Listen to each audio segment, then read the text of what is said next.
પ્રભુ ઈસુ ખ્રિસ્તના ગૌરવી નામમાં આજની પ્રેમી સલામ. જય મસીહી. મિત્રો, આપણે પ્રભુનો આભાર માનીએ છીએ. સંત પાઉલની અંતિમ રોમન તરફની મિશનરી મુસાફરી, સાંકળોથી બંધાયેલો પ્રભુના વચનો સાથે વિદેશીઓને માટે પસંદ કરાયેલા પાત્ર તરીકે એ બંદીવાનોની સાથે હવે રોમ તરફ એની મુસાફરી છે. અને 28મો અધ્યાય, પ્રેરિતોના કૃત્યનો 28મા અધ્યાયનો હવે અંત ભાગ આપણે જોઈશું. સંત પાઉલ માલ્ટા નામના બેટ આગળથી તેઓ જાય છે અને ત્યાં કહે છે કે સવારે ઉતર્યા પછી પુષ્કળ વરસાદ વરસતો હતો અને ઢાળ પડતી હતી. અને એવા ટાઈમે કેટલાક લાકડા ભેગા કરીને પાઉલ અને તેના સાથીઓએ અગ્નિ સળગાવ્યો. અગ્નિ સળગાવ્યા પછી એમાંથી સર્પ નીકળ્યો અને એના હાથે ચોંટ્યો. ત્યારે જે લોકો એને જોઈ રહ્યા હતા એમણે કહ્યું કે ખચિત આ માણસ ખૂની છે. જો કે સમુદ્રમાંથી બચી ગયો તો પણ ન્યાય એને જીવવા દેતો નથી. લોકોની દ્રષ્ટિમાં સંત પાઉલ પાપી છે એવું સાબિત કરવા લાગ્યા. પણ અહીંયા તમે જુઓ 28મો અધ્યાય 1-6 વચનો, ત્યાં એણે અગ્નિમાં સર્પને ઝટકી નાખ્યો, એને કંઈ પણ ઈજા થઈ નહીં. ત્યારે આ જ માણસોએ સાક્ષી આપી એ તો કોઈ દેવ છે.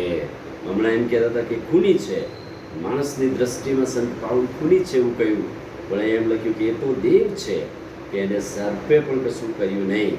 હવે તે બેટના પપ્યુલિયસ નામના મુખ્ય માણસની જગ્યા નજીક હતી, તેનો આદર સત્કાર કરવામાં આવ્યો. 3 દિવસ સુધી મિત્ર ભાવે તેની પૂર્ણગાત કરવામાં આવી. હવે આ જગ્યાએ એનો બાપ તાવથી પીડાતો હતો, પુષ્કળ તાવ હતો. સંત પાઉલે ત્યાં જઈને પ્રાર્થના કરી, એના માથે હાથ મૂકી અને એને સાજો કર્યો.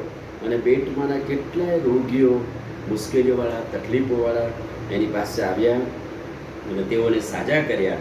વળી તેઓએ ઘણું સન્માન કરીને, તેમને માન આપીને, ઘણી ચીજ વસ્તુ અને ભેટો આપીને તેમને વિદાય કર્યા. હવે અહીંથી વિદાય થયા પછી કહે છે કે અમે રોમ આવી પહોંચ્યા. હવે અંતિમ તબક્કામાં તેઓ રોમ આવ્યા. અને રોમ આવ્યા પછી ઘણા બધા લોકો જોઈને, પાઉલને જોઈને દેવની સ્તુતિ કરવા લાગ્યા અને એને હિંમત આપવા લાગ્યા. અને કહે છે કે એને સાચવનારા સિપાહીઓ સાથે રહેવાની રજા આપી. એક બંદીવાનને સ્પેશિયલ પરવાનગી આપવામાં આવી. અને ત્યાં કહે છે કે યરૂશલેમથી રોમનોના હાથમાં મને બંદીવાન તરીકે સોંપવામાં આવ્યો છે, પણ હું તો સાંકળોથી બંધાયેલો છું. સંત પાઉલ કહે છે કે દેવની સેવાને માટે હું સાંકળોથી બંધાયેલો છું. રોમ જવા તૈયાર, વિદેશમાં જવા તૈયાર, પણ વિદેશીઓને માટે પસંદ કરાયેલું પાત્ર છું.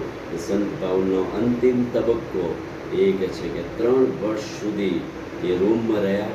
અને એમ કહેવાય છે કે અહીંયા એમના અંતિમ દિવસો પસાર થયા. અહીંયાથી ઘણા બધા પત્રો એમણે લખ્યા, એ પણ આપણે જોઈશું. પ્રાર્થના કરીએ. વાલા પ્રભુ, આજે સવારે તમારા અદ્ભુત ને પવિત્ર વચનને માટે આભાર. વચનના પ્રકાશમાં અમને દોરો, તમારો આશીર્વાદ આપો. આજનો દિવસ અમારા માટે આશીર્વાદિત કરો. પ્રભુ ઈસુના નામમાં માંગીએ છીએ, સાંભળો ને માન્ય કરો. આમીન.